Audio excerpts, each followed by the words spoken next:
Alors, quand on a ce genre de montage à faire, plusieurs petites choses. J'ai donc ces deux bouteilles à rajouter et la bouteille du fond qui est à supprimer. En premier, ce que je fais, c'est que je place mes deux bouteilles. Ça, c'est deux façons à ne pas retoucher un morceau de fond qui n'apparaîtrait pas au final. Hein. C'est pour pas travailler pour rien. Et par exemple, pour le fond, là, moi, ce que je ferais, c'est que j'irai voir d'un peu plus près et je vois qu'en fait, il y a un effet de lumière qui fait qu'il y a une zone sombre ici et une plus claire ici. Donc, je prendrai mon outil pipette et un petit raccourci de l'outil pipette qui est hyper pratique. Quand je clique une première fois, par exemple, dans la zone sombre, il me la met dans ma couleur d'avant-plan. Si je veux aller mettre dans ma couleur d'arrière-plan ici, la zone la plus claire, avant de cliquer, je vais appuyer sur Alt. Voilà. Et il va la mettre, je ne sais pas s'il l'a fait. Voilà. Pour remontrer un peu mieux, par exemple, si je clique en premier ici sur le rouge en couleur d'avant-plan, il me met le rouge.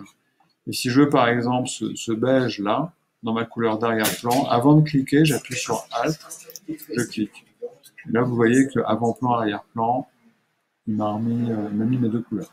Donc là, j'irai prendre d'abord la couleur la plus foncée ici, et puis en arrière-plan, la couleur la plus claire ici.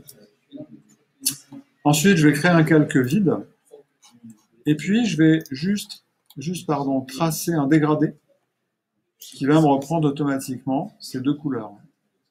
La couleur la plus sombre et la plus foncée. Donc ça me fait un dégradé intégral sur toute l'image. Ensuite de ça, je vais lui créer un masque vide.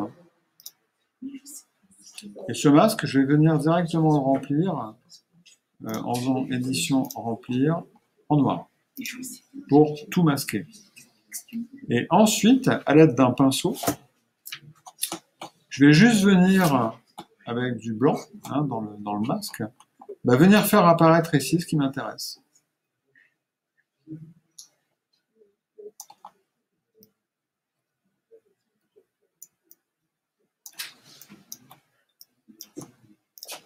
Voilà, je vais essayer. Alors, je vais peut-être prendre un pinceau un peu plus gros, un peu plus flou, beaucoup plus flou même.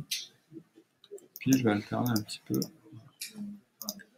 Donc déjà, je vais commencer à avoir mon fond ici.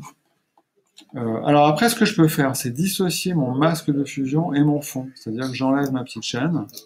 Hop. Et mon fond, peut-être que mon dégradé, il n'est pas assez long en fait. Peut-être qu'il faut que je fasse un truc un peu plus comme ça. Pas sûr.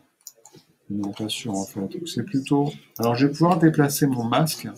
Je me place sur mon masque à partir du moment où j'ai enlevé la petite chaîne. Hop, je vais pouvoir le déplacer un peu. Reprendre mon pinceau avec la bonne couleur. Hop, faire réapparaître mon dégradé. Ensuite, je vais regarder parce que qu'est-ce qui va être intéressant. Est-ce que là, je vais plutôt remettre du sable. Ça, je l'ai montré avec les petites pièces. Hein, sur la façon dont je peux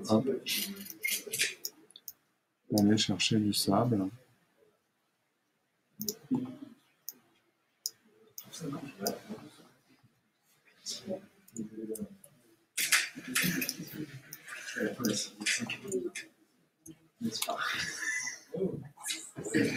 Bon, je vais voir, ça peut-être que je vais en mettre dessus.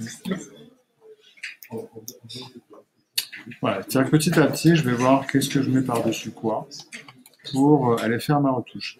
Ensuite, quand je vais vouloir faire les reflets des bouteilles, moi j'ai une petite méthode. C'est-à-dire que je vais prendre ma bouteille de droite, je vais la dupliquer, petit raccourci clavier, j'appuie sur la touche Alt et je déplace mon calque dans la palette de calque, ce qui a pour effet de le dupliquer. Commande T pour avoir la boîte de transformation. Clic droit, je retourne ma bouteille sur l'axe vertical, je la déplace sous ma bouteille originale, je valide. Je lui mets un petit effet de flou gaussien, Et comme je suis déjà sur un objet dynamique, eh ben, ça va me donner un flou, un filtre modifiable, ce qui est plutôt pratique, hein, voilà, qui est ici, que je peux masquer, sur lequel je peux revenir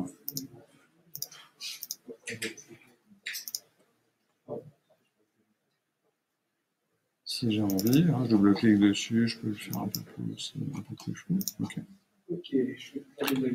Et puis ensuite, sur ce calque, je vais mettre un masque vide une nouvelle fois et je vais appliquer un dégradé dans l'autre sens. Voilà, ce qui fait que j'ai déjà une première base de reflet qui part en dégradé, ce qui est plutôt pas mal. Et après, je vais venir voir au niveau des options de fusion, je vais peut-être le mettre en produit, voilà, pour que ça fasse vraiment comme si c'était une ombre. Et ensuite, le dernier truc, c'est que sur ce calque d'ombre, j'ai refait un commande T. Et je vais peut-être... alors, je commence par commande T. Et là, pour avoir accès à la boîte de transformation, mais en perspective, avant d'appuyer sur les petites poignées de coin, je vais appuyer sur la touche commande, ce qui me permet d'accéder à une déformation pour jouer un petit peu sur la perspective. Voilà, et là je commence à avoir un reflet qui est un petit peu plus intéressant. Voilà.